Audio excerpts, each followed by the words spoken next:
tous et à toutes. On parle souvent du masque, ou plutôt des masques que porte celui que je nomme le vide intérieur, faute de trouver une expression, une appellation mieux adaptée. Mais les manipulateurs, donc les vides intérieurs, comme je les appelle, ne sont pas les seuls à porter des masques. Il existe d'autres catégories de personnes qui en portent également, pour des raisons différentes. Le manipulateur, le vide intérieur, porte ce masque pour finalement dissimuler son infamie, ou plus exactement, ou plus réellement, pour dissimuler quelque chose qui n'existe pas, pour dissimuler qu'il n'a pas réellement de personnalité. C'est-à-dire que si vous ôtez le masque du manipulateur, du vide intérieur, le visage partira avec, puisque d'une certaine manière, il n'y a rien derrière ce masque, puisque le vide intérieur, comme je l'appelle, est un masque, est une série de masques plutôt superposés. Voilà. Alors que l'autre personne à laquelle je fais allusion porte des masques par obligation. Pourquoi? Parce que si elle ne porte pas de masque, elle sera rejetée. Elle sera, enfin, dans le pire des cas, elle peut trouver des personnes comme elle, et là, elle peut laisser tomber son masque. Et son masque, par contre, révèle un vrai visage. Il y a quelque chose derrière le masque de cette personne. Contrairement au masque du manipulateur, du vide intérieur, qui part finalement avec le visage, qui emporte le visage avec lui. Et cette personne qui porte des masques et qui n'est pas caractérisée par un vide intérieur, le fait par nécessité pour ne pas subir de rejet. Et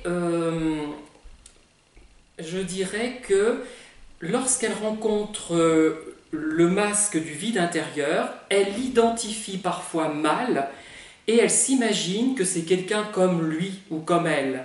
Voilà.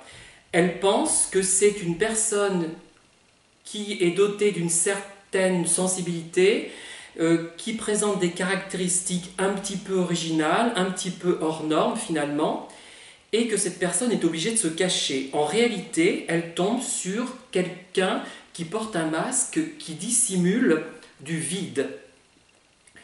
Et ces personnes qui portent des masques, qui sont contraintes d'emporter alors qu'elles ont derrière ce masque un vrai visage, je dirais que elles se mettent en danger quand elles se dévoilent finalement. Il faut beaucoup de temps pour qu'elles puissent vraiment se passer de masque.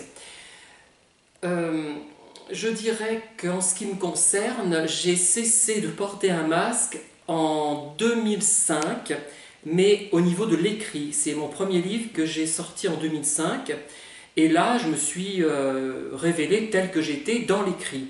Par contre, au niveau de l'expression, on va dire, orale, et de la manifestation de ma personnalité sur le plan, on va dire,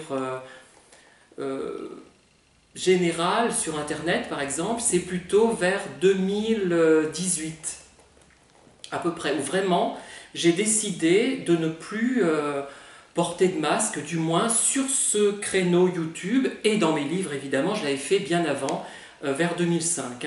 Mais auparavant, j'étais quasiment toujours, sauf avec des amis un peu intimes, obligé de porter des masques pour ne pas être trop rejeté. Je l'étais déjà un petit peu par certains côtés, puisque ça transparaissait derrière mon masque, ma personnalité, et ma personnalité passait assez mal.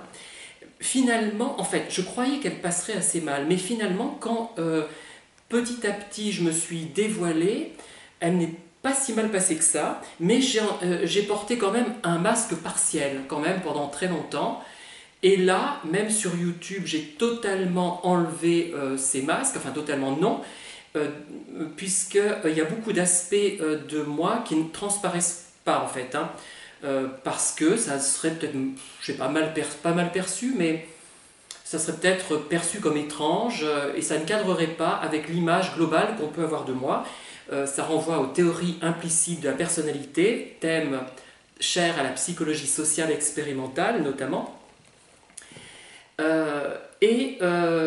Si j'étais totalement naturel, enfin naturel, si tant est qu'on puisse l'être, je pense que ça ne passerait pas du tout. Voilà.